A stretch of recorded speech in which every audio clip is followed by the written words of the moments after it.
Buri munsi hirya no hino ku isi buri muntu wese abyuka ashakisha amafaranga ijoro n'amanywa. Gusa uko byakorwa kose birangira habayeho ubusumbane mu gutunga amafaranga, ariho hava ijambo abaherwe. Umuherwe ni umuntu utunze akayabo k'amafaranga kurusha abandi bose mu gice aherereyemo. Akaba ariyo mpamvu uyu munsi twabategura urutonde rushya rw'abaherwe 10 mu Rwanda. Gusa ugiye gutungurwa kuko harimo n'abo utaruzi bashya. Urahasanga abantu batari basanzwe kuri runo rutonde kandi batangaje, aho tugiye kubabwira byinshi ku buzima bwabo. Ubu umukire wa mbere ku isi ni Elon Musk, ufite inkomoko muri Afurika, aho kuri ubu ngubu Elon Musk abarirwa agaciro ka biliyoni 788 z'amadolari y'Amerika. Naho umuherwe wa mbere muri Afurika ni umunaigeria witwa Richest Dangote. We atunze biliyoni 23.9 z'amadolari y'Amerika. Ariko akaba ari ku mwanya wa 86 ku isi hose, aho yavuye ku mwanya w'135. Ntucikwe, turaza kurebera hamwe icyo wakwigira kuri aba baherwe 10 tugiye kukubwira. Iyi documentary twabateguriye twayiteguye twifashishije ibitangazamakuru bitandukanye, inyandiko zitandukanye, harimo izo hanze ndetse n'izo mu Rwanda rwacu. Ndabibutsa kandi gukora subscribe niba utarayikoze, kugira ngo ibiganiro nk'ibi bidasanzwe bigezweho bijye bibagereraho ku gihe. Muri kumwe na Mr. Legacy, muhawe ikaze.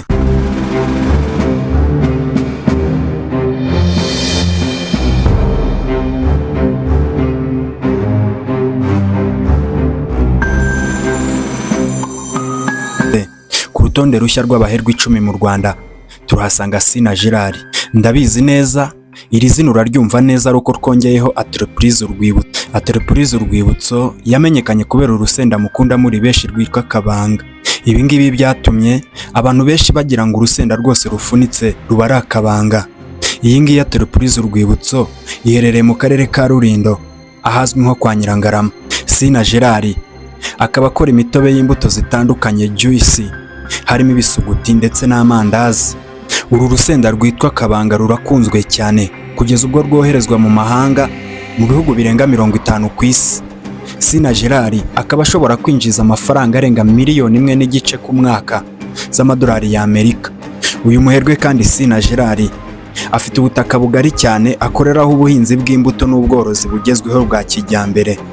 Afite amahoteli n'imirimo y'ubwubatsi construction. Ishuri yashinze College Foundation Sina Gerard. Kubw'uwo mutungo afite bimushyira ku mwanya wa 10 w'abaherwe 10 dufite mu Rwanda kurusha abandi. Sina Gerard abarirwa agaciro kangana na miliyoni 12.9 z'amadolari y'Amerika. Isomo twamwigiraho ni ugutangiza kapitale ntoya ufite, ntucike intege ugahanga udushya. Kuko Sina Gerard yatangiye ahinga akarima gatoya k'ibinyomoro, nyuma yaje kwigira inama yo kwenga umutobe.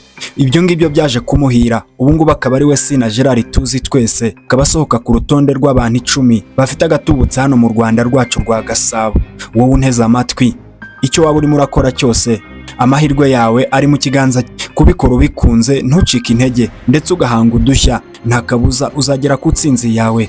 Komeza urwane. Aba bose bagezeyo babanje kuba hasi, ariko ubu ngubu bari hejuru. Uyu munsi nibo, ariko ejo ni wowe. Gerageza amahirwe yawe n'ubuzima bwawe, uzagera kure aho utakekaga nawe. Ku mwanya wa 9 turahasanga Nkubira Ruferedi. Uyu nguyu Ruferedi niwe nyiri ikigo cyitwa Itaprisi Nkubira Ruferedi.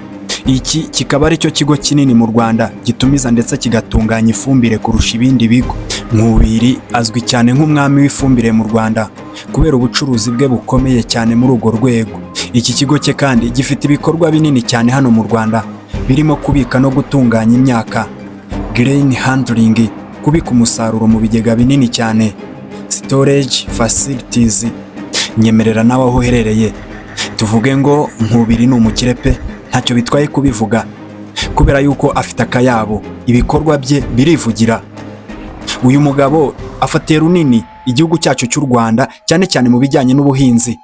Nkubira Ruferedi kubera iki kigo cyiwe gikubiyemo ibintu byinshi bitandukanye bya business, nibyo bituma ajya ku mwanya wa 9 w'abaherwe ba mbere dufite hano mu Rwanda. Wowe uneze amatwi, ndabizi urimo uribaza ibibazo bitandukanye, ariko reka ngusubize ikibazo kimwe. Ushobora kuba urimo kwibaza ngo ese afite amafaranga angahe? Agaciro k'umutungo we mbumbe nangahe?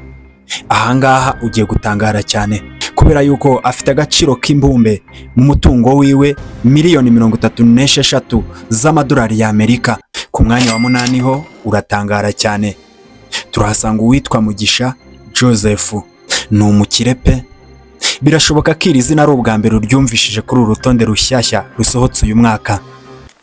Ariko Mugisha Joseph afite ibikorwa by'indashyikirwa. Reka nkunyuriremo amwe mu mateka yiwe, ibiga afite, aho yinjiriza amafaranga. Nkubwire umutungo we mbumbe afite kuri ubu ngubu, umenya akayabo k'amadolari yibitseho. Ibyo ngibyo nawe biragutera kwandika muri komenti uvuge ngo Mugisha Joseph, ngo wa respect. Mu by'ukuri muri ubu buzima turimo twese turahiga, ariko ntabwo ariko twese tubasha kuronka. Wavutse nta bwenge uzi, ariko izi saha ufite ubwenge. Kandi mu by'ukuri kuva wamenye ubwenge bitewe n'imyaka ufite, warakoraga kugira ngo nawe urebe ko wakabya inzozi zawe. Kuri ubu nturabigeraho. Ibi bintu ntago byizana, barabiharanira. Ubira ibyuya ndetse bivanze n'amaraso kugira ngo wibone kuri uru rutonde. Niyo mpamvu ngiye kukubwira ibi byose, ndetse icyo mbangamije kukubwira runo rutonde rwose ni ukugira ngo nawe ugire ibyo wigiramo. Uyu munsi bishobora kuba bitameze neza, ariko ejo bikamera neza. Ndabizi neza nawe hari igihe kizagera usohoke ku rutonde runaka rw'abantu b'indashyikirwa. Joseph Mugisha niwe washinze kandi akaba ari nawe muyobozi mukuru chairman w'ikigo cyitwa Fair Construction. Iki kigo cye kikaba ari kimwe mu bigo bizwi kandi bikomeye cyane byinjiza agatubutse hano mu Rwanda rwa Gasabo. Gusa ndagira ngo nkubwire ngo hari byinshi utaruzi kuri iki kigo. Iki kigo Fair Construction ntabwo cyabanje gukorera hano mu Rwanda, cyabanje gukorera muri Uganda, nyuma kiza kwimurirwa hano mu Rwanda mu mwaka w'1995. Mu by'ukuri kuva icyo gihe Fair Construction yagiye ikora imishinga minini hano mu gihugu, cyane cyane mu bwubatsi bw'ibikorwa remezo nk'imihanda. Harimo inyubako nyinshi zigezweho muzi hano mu mujyi wa Kigali n'imishinga myinshi y'iterambere. Ibyo bikorwa byagize uruhare runini rukomeye mu kwihutisha iterambere ry'imijyi hano mu Rwanda, kubera ko ibikorwa byayo byafashije u Rwanda gukomeza kwagura imijyi no kuvugurura ibikorwa remezo. Mugisha ibi bikamushyira ku mwanya wa 8 w'abaherwe batunze agatubutse hano mu Rwanda. Arakize pe. Impamvu uyu mwanya ndi kukubwira yuko ari umukire, nawe ukwiye kubyemera, kubera ko imitungo ye mbumbe ibarirwa mu gaciro k'amadolari y'Amerika. Mugisha icyo twamwigiraho ni ugushora mu mishinga ifite inyungu rusange, kandi ntucike intege, uzagera kure. Uyu munsi ufite kapitale ntoya, ariko iyo kapitale yawe yakugeza ku rwego rushimishije, nawe rimwe ukazisanga kuri liste y'abaherwe dufite hano bakomeye mu Rwanda. Wowe uri kunyumva, ndakubwira ngo komeza ukore, kubera yuko nizibika zari amagi. Uyu munsi uri hasi, uyu munsi urakora ugahomba, ariko mu by'ukuri ntago bivuze yuko utari umunyamugisha, nta nubwo bivuze yuko utagomba nawe kuba umukire ukomeye mu muryango iwanyu. Nubwo kavukire yawe yaba nta hantu yigeze igera, wowe uri umwe mu bantu bagiye gukora ibitangaza iwanyu cyangwa se mu muryango wanyu. Ku mwanya wa 7 uyu we muramuzi muri benshi kubera yuko ni icyamamare. Ni umugabo ukize afite amafaranga menshi cyane. Ibaze nawe kugira ngo wisange ku mwanya wa 7 w'abantu bakize hano muri iki gihugu cyacu cy'u Rwanda. Hari benshi yaciyeho, munyemerere tumuhe respect. Nawe yitwa Rusirare Jacques. Ese wowe uri kunyumva, uyu Rusirare Jacques wabo muzi? Ese wari uzi ko ari we nyiri ikigo cyitwa Agaciro? Mwese munyumva, inzu murimo zisiza amarangi, benshi mugura nayo marangi, mwarayakunze muri benshi, ariko ntabwo mwari muzi nyirayo. Mu by'ukuri nta byinshi ndamuvugaho. Irange ryiwe mu gihugu ntaho ritari, ndetse no hanze y'u Rwanda agemura y'amarangi, bivanye n'uburyo yamenyekanye, bivanye n'uburyo nta butike cyangwa se iduka wakwinjiramo, cyangwa se kekayori iyo ariyo yose wakwinjiramo ngo uburemo irange, bikwereka ko uyu muntu ari umukire. Iki kigo cya Jacques cyitwa Agaciro cyashinzwe mu mwaka w'1989. Iki kigo kuva cyashingwa cyagiye gikura buhoro buhoro, birumvikana cyari gitoya.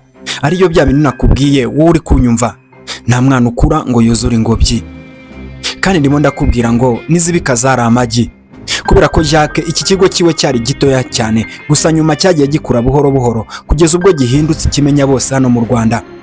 Amekikoro ni irange buri wese azi neza, ni irange aziho ubuziranenge, benshi muri mwe murayikoresha. Dore kimwe mu byatumye amekikoro izamuka ikaba ikimenya bose ku ruhando mpuzamahanga. Mu Rwanda uko bwije n'uko bukeye niko rugenda rwiyongera mu iterambere. Muri iryo terambere habamo ubwubatsi butandukanye, imiturirwa igezweho. Muri ubwo bwubatsi niko hagenda hakenerwa ibikoresho by'ubwubatsi, ndetse muri ibyo bikoresho hakabamo n'irangi. Uko bwije n'uko bukeye amekikoro yakomeje gukorana ubunyamwuga ibintu byiza. Ibi ngibi byatumye abanyarwanda bamugirira icyizere, bituma bizera irangi ryiwe ku buryo nta nzu n'imwe wabona hano muri iki gihugu izwi cyangwa se ikomeye yaba yarubatswe itariho irangi ryitwa amekikoro. Bamwe muri mwebwe sinatinya no kuvuga yuko muzi neza yuko ari ryo rangi ribaho hano muri iki gihugu, kandi harimo ayandi marangi menshi ahakorerwa atandukanye. Ibi ngibi maze kukubwira n'ibindi ntakubwiye bigiye bitandukanye tuzagarukaho mu kiganiro nibyo bimushyira ku mwanya wa 7 w'abaherwe ba mbere hano mu Rwanda. Ndabizi aka kanya uri muribaza ngo afite agaciro k'umutungo ungana gute? Afite ibihumbi 54 by'amadolari y'Amerika. Mu by'ukuri urumva ko atari amafaranga makeya. Ku mwanya wa 6 turasanga Colonel Twahirwa Louis Dodo.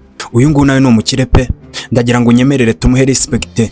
Wowe uri kunyumva ubyandike muri comment, kubera yuko uyu warihariye afite ibigo byinshi bitandukanye kandi bifitiye akamaro igihugu cyacu. Colonel Twahirwa Dodo ni umwe mu bantu bakize hano mu Rwanda. Ni umuyobozi mukuru CEO w'ikigo cyitwa Jari Investment Limited. Ushobora kumva mvuga gutyo ukumva ni ikintu cyoroheje, kubera yuko iri ni izina gusa. Iki ni ikigo gishamikiyeho ibindi bigo byinshi bitandukanye kandi bigiye bikomeye. Reka nkubwire bimwe muri ibyo bigo bishamikiye kuri Jari Investment Limited. Harimo Real Estate, ubutaka, ubwubatsi bw'amazu, transport, ubwikorezi, microfinance, ibigo bitandukanye bitanga inguzanyo n'imari iciriritse. Colonel Twahirwa Dodo kandi ntabwo ari uyu mutungo wonyine afite. Uyu muntu ntasanzwe, kubera yuko ari we chairman w'ikigo cyitwa Top Sec Investment Limited. Si ibi gusa, ni umukire koko, nabikubwiye. Niwe nyiri bisi zitwara abantu n'ibintu, Trinity Transport, kandi afite indi company yitwa Distribution Company, ikigo gishinzwe gutwara no gukwirakwiza ibicuruzwa mu Rwanda hirya no hino. Buretse gatoya ntabwo birangirira aha ngaha. Uyu nguyu Twahirwa Dodo afite indi company, ndacyavuga ibigwi byiwe. Iyo company yitwa Transport and Logistics Twahirwa Dodo. Ibi ngibi nibyo bimushyira kuri uyu mwanya w'agatangaza. Uyu mwanya arawukwiye kubera ko ni umukire. Umwanya wa 6 ushobora kuba urimo uribaza afite agaciro kangana gute k'amafaranga mbumbe mu madolari. Uyu munsi arabarirwa agaciro ka miliyoni 65 z'amadolari y'Amerika. Ni umukire koko. Wowe uri kunyumva, mu by'ukuri niba kimwe cyanze, niba warakigerageje ukabona kiranze, gerageza n'ibindi. Wikwicara bikubwira ngo nta mugisha wigeze uzi wanyu, bikubwira ngo ufite inyatsi. Shuti y'Imana, nta nyatsi baho, habaho kugerageza kimwe kikanga ukongera ukagerageza ikindi. Uko wumvishije Twahirwa Dodo afite amakapani. Uyu nguyu biragoye yuko yaferinga cyangwa se agahomba, kubera yuko akora ibintu byinshi bitandukanye. Nawe rero wagerageza ayo mahirwe, wikwizirikira ku kintu kimwe, kubera yuko umugisha w'Imana uba ahantu hose. Reka tujye ku mwanya wa 5. Ku mwanya wa 5 turasanga umuntu udasanzwe, nawe afite ibikorwa byinshi byivugira. Yitwa Gatera Egide. Gatera Egide we kimwe mu bintu bimushyira kuri uyu mwanya wa 5, nawe ni umukire pe, ntasanzwe. Afite ikigo cyitwa Rwanda Mountain Tea, benshi murakizi. Iki kigo ni kimwe mu bigo bikomeye cyane mu kugemura icyayi. Ni kimwe mu bigo byamamaye cyane. Ni ikigo gifite isoko rikomeye cyane cyane hano mu karere ka Afurika y'Uburasirazuba. Dore ikintu utaruzi kuri Gatera Egide. Uyu mushoramari ni umwe mu bashinze ikigo Societe Petroli SP. Iki ni ikigo cyanditse amateka mu rwego rw'amavuta na petrole. kubera yuko iki kigo gikorana n'ibindi bigo bikomeye birimo Shell, BP na BB Energy. Gatera Jide ibingibi ntabwo ari byo bikorwa byonyine afite, ibingibi ntabwo ari byo byonyine bashingiyeho bamushyira ku mwanya wa 5, kubera ko Gatera Jide bake yitwa I&M bake afitemo imigabane. Ibingibi bigata bimuhesha agaciro k'umutungo wiwe miliyoni 86 z'amanyamerika. Ku mwanya wa 4 turahasanga undi muherwe ukomeye cyane, mwese muramuzi, yitwa Hatari Sekoko. Muramuzi, ni ikimenya bose, ariko ndagira nkubwira amakuru mashya ku mutungo afite ubu ngubu. Hatari Sekoko ni umushoramari, ni umucuruzi ufite umutungo munini cyane.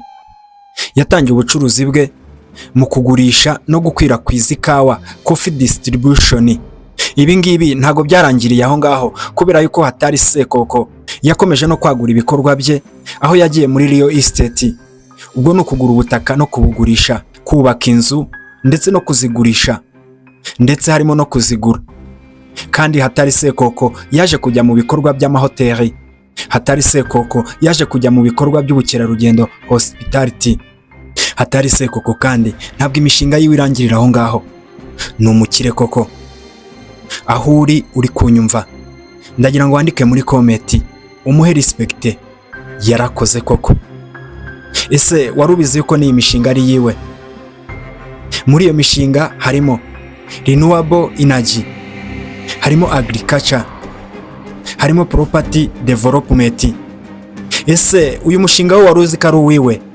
Ese ibi byose warubizi? Kigali Marriott Hotel nayo ni yiwe, afite inyenyeri zigera kuri 5.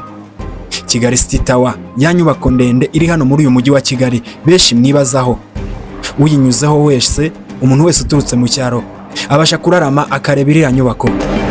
Ni ya Hatari Sekoko, akaba abarirwa agaciro k'umutungo we miliyoni 97 z'amadolari y'Amerika. Ibingibi bikaba ari byo bimushyira ku mwanya wa 4 mu baherwe ba mbere mu Rwanda. Mu by'ukuri ni umukire, nawe byandike, Hatari Sekoko ni umukire. Ku mwanya wa 3 ndagira ngo nkubwire ko ibintu bigeze aho biryoshye, tugeze ku bantu badasanzwe. Ku mwanya wa 3 turahasanga undi muntu ushobora kuba utazi, ariko benshi muri mwe muramuzi, yitwa Rugemashuro Richest. Ku mwanya wa 3 dore bimwe mu byo wamenya kuri Richest. Nari nibagiwe, nimureke nawe tumuhe respect, ni umukire pe, arayikwiye. Bimwe mu byo wamumenyaho, niwe yari afite ikigo cyitwa Tigo Rwanda Telecom, cyaje kugurwa na Airtel Rwanda. Richest Mugemashuro ubu ngubu akora nk'umuyobozi mukuru, Directeur General w'ikigo cy'ubwiteganyirize bw'abakozi mu Rwanda, Rwanda Social Security Board RSSB. Richest ibikorwa bye ntago birangirira aha ngaha, birumvikana ibingibi ntago ari byo byamushyira ku mwanya wa 3 w'abaherwe ba mbere hano mu Rwanda. Ariko byongeye, reka dukomeze tukubwira ibikorwa byiwe bitangaje bimushyira kuri uyu mwanya wa 3. Ni Vice President, Vice Chairman w'ikigo gikomeye. Iki kigo kirakomeye cyane, ni cy'imari, ikigo benshi muzi nka Beka cyangwa se Bank of Kigali. Birumvikana n'afitemo imigabane.